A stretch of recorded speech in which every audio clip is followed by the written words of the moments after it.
நீங்கள் front end டெவலப்மெண்ட்டில் job try பண்ணிட்டு இருக்கீங்களா? This video for you. Why should you learn HTML and CSS? இந்த காலத்தில் எல்லா பிஸ்னஸுமே ஆன்லைன் பண்ணிட்டாங்க. We all spend most of our time on the internet.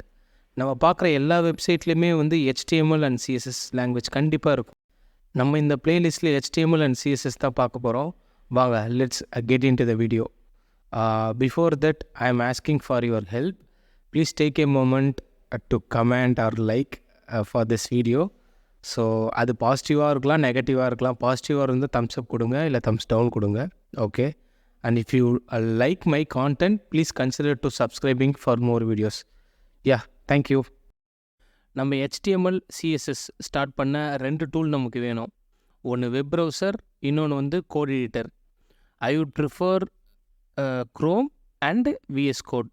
நான் இப்போ வந்து என்ன பண்ணியிருக்கேன்னா, லெஃப்ட் சைடில் வந்து VS கோடும் ரைட் சைடில் வந்து ப்ரௌசரை வந்து ஸ்ப்ளிட் பண்ணி வச்சுருக்கேன். ஏன்னா நம்ம ஒர்க் பண்ண இன்ஸ்டண்ட்டாக நம்ம அவுட்புட் பார்க்குறதுக்கு. ஓகேங்களா? ஃபஸ்ட்டு நான் என்ன பண்ணுறேன் அப்படின்னா வந்து ஒரு ஃபோல்டர் க்ரியேட் பண்ணியிருக்கேன். ஓகே, வெப்சைட்னு ஒரு ஃபோல்டர் க்ரியேட் பண்ணியிருக்கேன். இது வந்து மேக். ஸோ நீங்கள் விண்டோஸில் யூஸ் பண்ணுறீங்க அப்படின்னா வந்து UI வந்து கொஞ்சம் டிஃப்ரெண்ட்டாக இருக்கும். நீங்கள் அதை பார்த்துக்குங்க. ஓகே, வெப்சைட் ஃபோல்டர் போட்டிருக்கேன். இதுக்குள்ளே வந்து நான் index.html அப்படின்னு ஒரு ஃபைல் கொடுக்குறேன். index.html. ஓகேவா?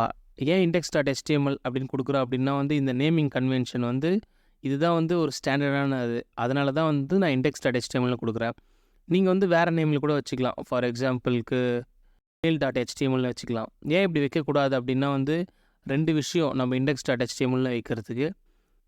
ஒன்று வந்து ஸ்டாண்டர்ட், இன்னொன்று வந்து எல்லா சர்வரும் வந்து index.html ஃபைல் தான் வந்து பார்க்கும். ஓகேங்களா? அதுதான் வந்து ஹோம் பேஜாக கன்சிடர் பண்ணிக்கும். ஸோ எல்லா வெப்சைட்லேயுமே வந்து index.html தான் பார்க்கும் சர்வர். அது ஒன்று. ரெண்டாவது வந்து இது வந்து ஒரு வெப் ஸ்டாண்டர்ட். ஸோ அதனால் நம்ம index.html வச்சு யூஸ் பண்ணுறோம். ஓகே, நான் ஃபைல் க்ரியேட் பண்ணிட்டேன். இப்போ நான் என்ன பண்ணுறேன் அப்படின்னா வந்து ஃபஸ்ட்டு வந்து எப்பவுமே HTML வந்து இது வந்து நான் டைப் பண்ணல, இது ஆட்டோமேட்டிக்காக விஷுவல் ஸ்டுடியோ கோட்லேயே வந்து நம்மளுக்கு சஜஸ்ட் பண்ணும். ஓகேங்களா? டைப் பண்ண வந்து சஜஸ்ட் பண்ணும். நம்ம வேணா சூஸ் பண்ணிக்கலாம். ஸோ நான் டைம் கன்ஸ்ட்ரெயின்காக நான் அப்படியே சூஸ் பண்ணிக்கிட்டேன். ஓகேவா? இது வந்து என்ன அப்படின்னா வந்து பேசிக்காக வந்து இது வந்து வேர்ஷனை குறிக்கும். இது HTML வேர்ஷனை குறிக்கும். இப்போ இது வந்து HTML வேர்ஷன் 5. நீங்கள் வேணும் அப்படின்னா வந்து வேர்ஷன் 4, 4.1, 3 சம்திங் முன்னாடி பிளாப்லா நிறைய இருக்குது வேர்ஷன்ஸ். பட் நம்ம இப்போ ஸ்டாண்டர்டாக யூஸ் பண்ணுறது வந்து இதுதான். ரீசெண்ட் டைம் நிறைய மோஸ்ட் ஆஃப் த வெப் பேஜஸில் யூஸ் பண்ணுறது வந்து இந்த வேர்ஷன்ஸ் தான். ஓகேங்களா? இதெல்லாம் போட்டால் தான், இந்த மாதிரி டேக் HTML5 போட்டால் தான் வந்து HTML5 இருக்கிற ஃபீச்சர்ஸ்லாம் யூஸ் பண்ண முடியும். ஓகே, யா. ஸோ அப்புறமா நான் என்ன பண்ணுறேன் அப்படின்னா வந்து HTML டேக் போட்டுக்கிறேன். ஓகே, ஸோ அப்புறமா வந்து ஹெட் டேக் போட்டுக்கிறேன். So my first website. So நான் இப்போ சேவ் பண்ணிக்கிறேன். ஓகேவா? இப்போ பார்த்தீங்கன்னா வந்து இப்போ நான் இப்போ இது சோஃபார் கோட் பண்ண வரைக்கும் நான் ரன் பண்ணணும் அப்படின்னா வந்து ஸோ நான் என்ன பண்ணுறேன் அப்படின்னா வந்து இப்போது இன்ஸ்டண்ட்டாக வந்து நான் அவுட்புட் பார்க்கணும். ஓகேங்களா? அதனால் வந்து நான் ஒரு டைம் ரிஃப்ரெஷ் பண்ணி பேஜ் பார்க்கக்கூடாது. நம்மளுக்கு நிறைய டைம் சேவ் ஆகும் அப்படி பண்ணுறோம் அப்படின்னா. ஸோ இப்போ நான் இதை ரன் பண்ண போகிறேன். ஓகேவா? இது எப்படி ரன் பண்ணலாம் அப்படின்னு பார்த்தீங்கன்னா வந்து நம்ம என்ன பண்ணலாம் அப்படின்னா இது இன்ஸ்டண்ட்டாக சேஞ்ச் பண்ண வந்து நான் வந்து வெப் ப்ரௌசரில் பார்க்கணும். அதுக்கு நம்ம என்ன பண்ணலாம்னா இங்கே பாருங்கள், இந்த ஐக்கானை கிளிக் பண்ணிங்கன்னா வந்து இதுதான் எக்ஸ்டென்ஷன். இங்கே கிளிக் பண்ணிங்கன்னா லைவ் சர்வர் அப்படின்னு வந்து ஒரு ப்ளகின் இருக்கும். லைவ் சர்வர் இங்கே பாருங்கள். ஸோ இந்த ப்ளகின் என்ன பண்ணுறீங்கன்னா வந்து ரிட்விக் டே அப்படின்னு ஒருத்தர் வந்து டெவலப் பண்ணியிருக்காரு. இங்கே என்னென்னா உங்களுக்கு இன்ஸ்டால்னு வரும். ஓகேங்களா? நான் ஆல்ரெடி இன்ஸ்டால் பண்ணி வச்சுருக்கேன். எனக்கு அதனால தான் அன்இன்ஸ்டால்னு வருது. நீங்கள் வேணால் அதை கிளிக் பண்ணி இன்ஸ்டால் பண்ணிங்க. ஃபஸ்ட்டு இன்ஸ்டால் பண்ணதுக்கப்புறமா வந்து ஒரு டைம் வந்து VS கோடை க்ளோஸ் பண்ணிவிட்டு மறுபடியும் ஓப்பன் பண்ணி பாருங்கள். அப்புறம் ரைட் கிளிக் பண்ணிங்கன்னா இங்கே பாருங்கள், ஓப்பன் வித் லைவ் சர்வர். இதை கிளிக் பண்ணிங்கன்னா என்ன ஆகும் அப்படின்னா வந்து இந்த டாக்குமெண்ட் இருக்குல்லையா, நம்ம HTML டாக்குமெண்ட் வந்து ஸோ ரைட் சைடில் வந்து நம்மளுக்கு ஷோ ஆகும். இங்கே பாருங்கள், மை ஃபஸ்ட்டு வெப் பேஜ் அப்படின்னு சொல்லிட்டு, மை ஃபஸ்ட்டு வெப்சைட். ஸோ நம்ம வந்து ஒரு HTMLனால் என்ன ஆகணும் அப்படின்னா வந்து ஒரு ஸ்ட்ரக்சர் இருக்கணும். HTML இருக்கணும், அப்புறமா வந்து ஹெட் இருக்கணும். ஸோ நான் என்ன பண்ணுறேன் அப்படின்னா வந்து இப்போ HTML டைப் பண்ணுறேன். ஓகேவா? HTML. ஸோ இதுக்கு இன்சைடில் வந்து ஹெட்டு, அப்புறமா வந்து டைட்டில். ஸோ இப்போ நான் என்ன பண்ணுறேன்னா HTML டைப் பண்ணுறேன். அதுக்குள்ளே வந்து இதுதான் வந்து HTML ஸ்ட்ரக்சர் இப்படி தான் இருக்கணும். ஹெட்டு, அதுக்கு பாடிக்கு உள்ளே வந்து பாடி ஒரு HTML ஸ்ட்ரக்சர் இப்படி தான் இருக்கும். ஓகேங்களா?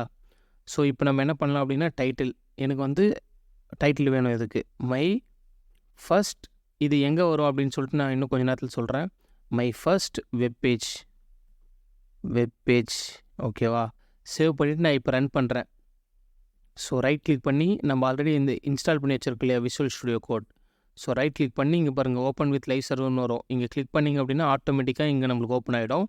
ஸோ இங்கே பாருங்கள் மை ஃபர்ஸ்ட் வெப் பேஜ் இங்கே வருது பாருங்கள். இதுதான் வந்து டைட்டில். ஓகேங்களா? இப்போ நான் வந்து என்ன பண்ணுறேன்னா பாடிக்குள்ளே வந்து H1 அப்படின்னு டைப் பண்ணுறேன். ஓகேங்களா? H1 டைப் பண்ணி ஹலோ வேர்ல்டு அப்படின்னு டைப் பண்ணுறேன். ஓகேவா? டைப் பண்ணி சேவ் பண்ணேன்னா இங்கே பாருங்கள் நான் இங்கே என்ன போடுறேனோ அது இங்கே வருது, இன்ஸ்டண்ட்டாக வருது பாருங்கள். ஸோ இதுக்கு தான் வந்து லைவ் சர்வர் நம்ம இப்போ இன்ஸ்டால் பண்ண இல்லையா அந்த எக்ஸ்டென்ஷன் யூஸ் ஆகுது. இப்போ நான் இங்கே பாருங்கள், இப்போ நான் சம் வேர்ட் டெலீட் பண்ணிட்டு சேவ் பண்ணுறேன் பாருங்கள், இன்ஸ்டண்ட்டாக நம்மளுக்கு இங்கே அவுட்புட் வருது. ஓகேவா? ஸோ ஃபஸ்ட்டு வந்து இந்த ஸ்ட்ரக்சர் இது என்ன ஓவராலாக இது ஸ்ட்ரக்சர் பார்த்துருவோம். ஸோ ஃபார் பார்த்தது இது வந்து HTML வேர்ஷனை குறிக்கும். ஓகே, இதுதான் வந்து ஸ்ட்ரக்சர் HTML. இது ஹெட்டு SEO ஸ்டஃப்லாம் வந்து இதுக்குள்ளே வரும்.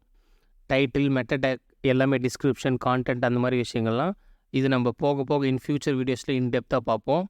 ஸோ அதுக்கப்புறமா வந்து இது வந்து H1 டேக். ஓகே, ஒரு பாடிக்குள்ளே H1 டேக்குன்னு போடுறோம் அப்படின்னா இந்த பாடிக்குள்ளே நம்ம என்ன போடுறோமோ இதுதான் வந்து இந்த வெப்பேஜ்குள்ளே ஷோ ஆகும். இப்போ ஃபார் எக்ஸாம்பிள் நான் இங்கே வேல்னு போட்டு சேவ் பண்ணுறேன்னா டக்குன்னு இங்கே வேல்னு வரும். ஓகேங்களா? அந்த மாதிரி நீங்கள் என்ன வேணால் போட்டு சேவ் பண்ணிங்கன்னா இன்ஸ்டண்ட்டாக அங்கே வரும் உங்களுக்கு. ஓகேங்களா? இப்போ பேசிக்காக வந்து இப்போ நான் H1 போட்டிருக்கு இல்லையா, H1 என்ன அப்படின்னா வந்து இது வந்து ஒரு HTML டேக். இப்போ நீங்கள் வந்து கேட்கலாம், நான் இங்கே H1 தான் போடணுமா அப்படின்னா H1, H2, H6 அப்புறமா வந்து P, ஸ்பேன் இந்த மாதிரி டேக்ஸ் தான் போடணுமா அப்படின்னு கேட்டிங்கன்னா அப்படி இல்லை. பேசிக்காக இதெல்லாம் வந்து ஒரு ஸ்டாண்டர்ட். ஃபார் எக்ஸாம்பிள் இப்போ நான் என்ன பண்ணுறேன் அப்படின்னா இப்போ வேல்னு போடுறேன். ஓகேங்களா? வேல் வந்து என்ன ஒன்றுமே இல்லை, அது ஒரு நேம். ஓகேங்களா? Hello world. இங்கே பாருங்கள் நான் சேவ் பண்ணால் சேம் அவுட்புட் தான் எனக்கு வரும். பட் ஆனால் நீங்கள் அது ஸ்பெசிஃபிகேஷன் பார்த்தீங்கன்னா மாறி இருக்கும். அந்த ஸ்பெசிஃபிகேஷன் பார்த்தீங்கன்னா மாறி இருக்கும். என்ன ஸ்பெசிஃபிகேஷன்னா முதல்ல வந்து போல்டில் இருந்திருக்கும். இப்போ நான் காப்பி பண்ணி அதை நான் கம்பேரிசன் காமிக்கிறேன். ஸோ இங்கே பார்த்துங்க H1, இதே நான் சேஞ்ச் பண்ணுறேன் H1. இப்போ நான் சேவ் பண்ணுறேன். இந்த 2 வேரியேஷன் தெரியுதுங்களா உங்களுக்கு? பை டிஃபால்ட்டாக வந்து H1க்கு பை டிஃபால்ட்டாக என்ன கொடுத்துருப்பாங்க அப்படின்னா வந்து சம் ஸ்பெசிஃபிகேஷன் கொடுத்துருப்பாங்க. நான் இப்போ வந்து இங்கே வந்து ரைட் கிளிக் பண்ணி இன்ஸ்பெக்ட்னு போயிட்டு நான் இங்கே செக் பண்ணுறேன். இங்கே பார்த்தீங்கன்னா ஃபாண்ட் சைஸ் என்ன கொடுத்துருக்காங்க, பை டிஃபால்ட்டாக வந்து இந்த க்ரோம்லேயே வந்து கொடுத்துருப்பாங்க. இங்கே பாருங்கள் யூசர் ஏஜென்ட். ஸோ இது எல்லா ப்ரௌசர்லேயுமே இருக்கும். ஓகேங்களா? யூசர் ஏஜென்ட்னு சொல்லிட்டு. ஸோ இப்போ ஏன் வேல்னு போடுறதும் வருது அப்படின்னா வந்து பேசிக்காக HTMLனால் என்ன, HTML டேக்ஸ் என்ன பண்ணும் அப்படின்னா ஒரு சாண்ட்விட்சை கன்சிடர் பண்ணிங்களேன். சாண்ட்விச் ஐ மீன் 2 பக்கமும் பன் இருக்கும், நடுவில் ஸ்டஃப் இருக்கும். ஸோ அதுதான் HTMLக்கு தேவையானது. இங்கே ஒரு டேக்கு, ஐ மீன் இங்கே ஓப்பன் டேக்கு, இதை க்ளோஸ் பண்ணணும். அவ்வளோதான் HTMLக்கு தேவை. நீங்கள் உள்ளே என்ன போட்டதாலும் HTMLக்கு வந்து கவலையே இல்லை. நீங்கள் என்ன போட்டாலுமே வந்து இங்கே அவுட்புட் கொடுக்கும் உங்களுக்கு. ஓகேங்களா? ஸோ பேசிக்காக இதுதான். ஓகே, இதுதான் நம்ம ஃபஸ்ட்டு பேஜ் முடிச்சிருக்கோம். I will see in the next one. Okay, இந்த வீடியோவில் நம்ம என்ன பார்க்க போகிறோம்னா HTML பேசிக்ஸ் பார்க்க போகிறோம். லாஸ்ட் வீடியோவில் நம்ம என்ன பார்த்தோம் அப்படின்னா வந்து H1 டேக் பார்த்தோம்.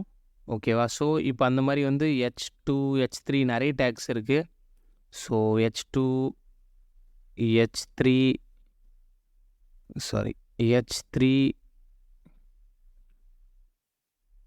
Okay, H3. ஸோ இப்போ நான் சேவ் பண்ணேன்னா இங்கே பார்த்தீங்கன்னா வந்து 3மே வந்து 3 வேரியேஷனில் இருக்குது. ஸோ இங்கே பாருங்கள், இதுதான் வந்து H1, H2, H3. ஸோ இங்கே பார்த்தீங்கன்னா வந்து பை டிஃபால்ட்டாக வந்து H1னா என்ன அப்படின்னா வந்து அதுக்குன்னு சம் ஸ்பெசிஃபிகேஷன் இருக்கும். ஃபாண்ட் வந்து 2 EM இருக்குது பாருங்கள். ஸோ அதுக்கப்புறமா H2 வந்து பார்த்தீங்கன்னா 1.5 இருக்குது. அந்த மாதிரி வந்து H1லேருந்து H6 வரைக்கும் இருக்குது. அந்த டேக்ஸுக்கெலாம் வந்து டிஃப்ரெண்ட் ஸ்பெசிஃபிகேஷன் இருக்கும். ஸோ அந்த மாதிரி வந்து P டேக் இருக்குது. ஸோ P டேக்கில் ஒரு விஷயத்தை போட்டு சேவ் பண்ணுறோம் அப்படின்னா வந்து இங்கே பாருங்கள். ஸோ அதே மாதிரி வந்து ஸ்பேன் டேக்கில் போட்டு சேவ் பண்ணுறேன்னா வந்து சம் ஸ்பெசிஃபிகேஷன் இருக்கும். ஸோ நீங்கள் பார்த்தீங்கன்னா தெரியும். இங்கே பாருங்கள். ஸோ நான் ரேண்டம் டெக்ஸ்ட் போட்டிருக்கேன். பட் இப்படி போடக்கூடாது. நான் ஜஸ்ட் லேர்னிங் பர்பஸ்க்காக இப்படி போட்டிருக்கேன். நீங்கள் ஒர்க் பண்ணும்போது கூட நீங்கள் டம்மி டெக்ஸ்ட் வச்சு போடுங்க. டம்மி டெக்ஸ்ட்னால் என்ன நான் சொல்கிறேன் அப்படின்னா வந்து இங்கே பாருங்கள். லாரம் இதுதான் வந்து டம்மி டெக்ஸ்ட்டுன்னு சொல்லுவாங்க. எதுவுமே டெக்ஸ்ட் இல்லைன்னா நீங்கள் இதை வச்சு யூஸ் பண்ணி பாருங்கள். ஓகேங்களா? ஓகே. இப்போ ஒன்றோட டைப் பண்ணுறது வந்து ரொம்ப கஷ்டமாக இருக்கும். அதனால் நம்ம என்ன பண்ணலான்னா, ஸோ ஷார்ட் கட்ஸ்லாம் வந்து அதிகமாக கற்று வச்சுக்கலாம். ஸோ அது கோயிங் ஃபார்வர்டில் அது நீங்கள் ஒர்க் பண்ண நீங்கள் அது லேர்ன் பண்ணிப்பீங்க. இப்போ என்னென்னா நான் என்ன பண்ணுறேன் அப்படின்னா அட்டன் டைமில் ஒரே ஒரு கோட் ஸ்னிப்பட் அடிக்கிறேன். இங்கே பாருங்கள் $, ஓகேங்களா? ஸோ அப்புறம் கர்லி பிரேசஸ் போட்டுக்கிறேன். கர்லி பிரேசஸ் போட்டுக்கிட்டு அதுக்கப்புறமா வந்து நான் உள்ளே எனக்கு தேவையான டெக்ஸ்ட் டைப் பண்ணிக்கிறேன். AR இப்போ நான் ரஹ்மான்னு டைப் பண்ணுறேன்னு வச்சுங்களேன். HMAN ஓகேங்களா? டைப் பண்ணிவிட்டு $, இது வந்து எனக்கு 1 2 3 அப்படின்னு டைனாமிக்காக வரணும். அதனால் நான் அந்த $, போட்டிருக்கேன். ஸோ இப்போ வந்து எனக்கு இது 6 டைம் வேணும். அதனால் நான் 6 போட்டுக்கிறேன். இங்கே பார்த்தீங்க அப்படின்னா H1லேருந்து H6 வரைக்கும் ஆட்டோமேட்டிக்காக வந்துச்சு பாருங்கள். இங்கே பாருங்கள் H1லேருந்து H6 வரைக்கும் ஆட்டோமேட்டிக்காக வந்துச்சு பாருங்கள். இதுதான் வந்து MH ஷார்ட்கட்னு சொல்லுவாங்க. இது நீங்கள் போக லேர்ன் பண்ணிப்பீங்க. ஓகேங்களா? இங்கே பாருங்கள். ஸோ இங்கே இப்போ டேக் வேரியேஷன் பாருங்கள். எவ்வளோ நான் அந்த ஸ்பெசிஃபிகேஷன் சொன்னேன் இல்லையா? இங்கே பாருங்கள். ஸோ இதுதான் வந்து ஹெச் டேக்ஸ். ஓகேங்களா? ஹெட்டிங் டேக்ஸ்ன்னு சொல்லுவாங்க HTMLல. ஸோ ஸோ இப்போ நம்ம என்ன பண்ணலாம் அப்படின்னா வந்து இப்போ ஹெச் டேக்ஸ் பார்த்துட்டோம். ஸோ அதுக்கப்புறமா நம்ம என்ன பண்ணலாம்னா பிரேக் டேக் பார்க்கலாம். இப்போ நான் வந்து எனக்கு வந்து ஸ்பேஸ் வேணும். இந்த செகண்டுக்கு தேர்டுக்கு நடுவில் ஒரு ஸ்பேஸ் வேணும்னா இங்கே பாருங்கள். ஓகே, எப்படி இங்கே ஒரு ஸ்பேஸ் வந்துச்சு பாருங்கள் நான் சேஞ்ச் பண்ண உடனே. ஸோ இல்லை எனக்கு ஃபஸ்ட்டுக்கும் செகண்டுக்கு நடுவில் வந்து எனக்கு ஒரு லைன் மாதிரி வேணும் அப்படின்னா இங்கே பாருங்கள் ஒரு ஹரிசாண்டல் லைன் வேணும்னா ஸோ இது எல்லாமே வந்து பை டிஃபால்ட்டாக HTMLல வந்து இதெல்லாம் வந்து யூசர் ஏஜென்ட்லேயே இருக்கும். நம்ம எதுவுமே இன்னும் CSS கோட் ரைட் பண்ணல, ரைட்? இந்த சீரியஸ் வந்து என்ன அப்படின்னா HTML CSS மட்டும்தான். CSS நம்ம லைக் இன்னும் லேட்டராக பார்ப்போம். HTML டாபிக்ஸ்லாம் கவர் பண்ணிவிட்டு அதுக்கப்புறம் CSS பார்ப்போம். ஸோ அதுக்கப்புறமா வந்து அப்கமிங் வீடியோஸில் வந்து நம்ம JavaScript பார்ப்போம். This is pure on HTML. ஓகேவா? அதனால தான் நான் CSS பக்கம் போகல. ஸோ இங்கே பார்த்தீங்க அப்படின்னா வந்து ஓகே பிரேக் டேக் போட்டிருக்கேன். இப்போ நான் என்ன பண்ணுறேன் அப்படின்னா வந்து எனக்கு வந்து லாரம் அந்த டெக்ஸ்ட் நான் எடுத்துக்கிறேன். ஓகே, ஸோ அதுக்கு முன்னாடி வந்து டேக் நான் போட்டுக்கிறேன். இப்போ வந்து நான் லாரம் டைப் பண்ணிட்டேன். ஓகே, டைப் பண்ணி சேவ் பண்ணுறேன் அப்படின்னா இப்போ நான் என்ன பண்ணுறேன்னா சும்மா அன்வான்டாக இந்த மாதிரி ஸ்பேஸ் அடிச்சிக்கிறேன். ஸோ இங்கே பார்த்தீங்க அப்படின்னா நான் இங்கே ஸ்பேஸ் இருக்குது, பட் ஆனால் டேக்கில் போடும்போது அந்த ஸ்பேஸ் வரல. ஓகேங்களா? ஸோ நான் ஆக்சுவலி இதை ரிமூவ் பண்ணிக்கிறேன், ஏன்னா கன்ஃபியூஷன் ஆக வேண்டாம். ஸோ நம்ம என்ன டேக் படிக்கிறோமோ அந்த டேக் மட்டும் கான்சன்ட்ரேஷன் பண்ணலாம். ஓகே, இங்கே பாருங்கள்.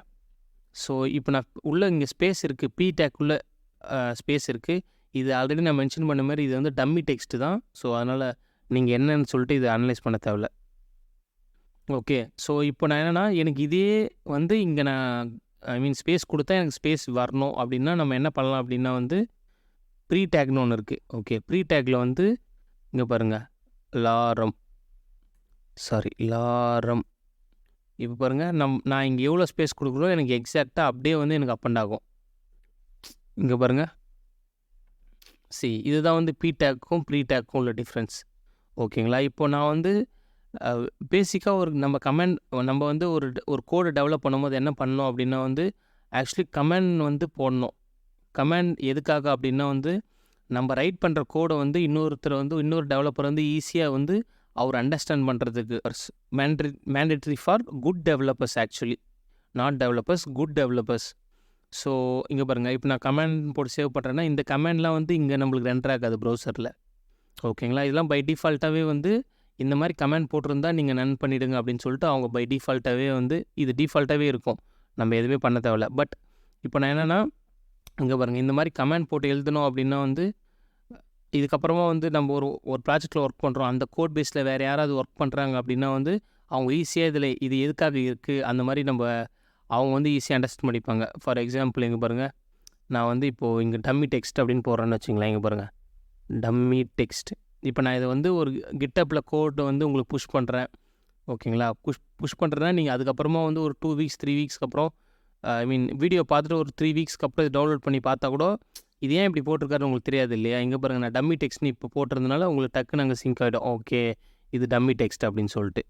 ஸோ அவ்வளோதான், ஆஸ் சிம்பிள் அஸ். ஓகேங்களா? இது வந்து இந்த கமெண்ட் போட்டது வந்து நம்மளுக்கு ப்ரௌசரில் வியூ ஆகாது. Okay. Okay. Thank you. I will see you in the next one.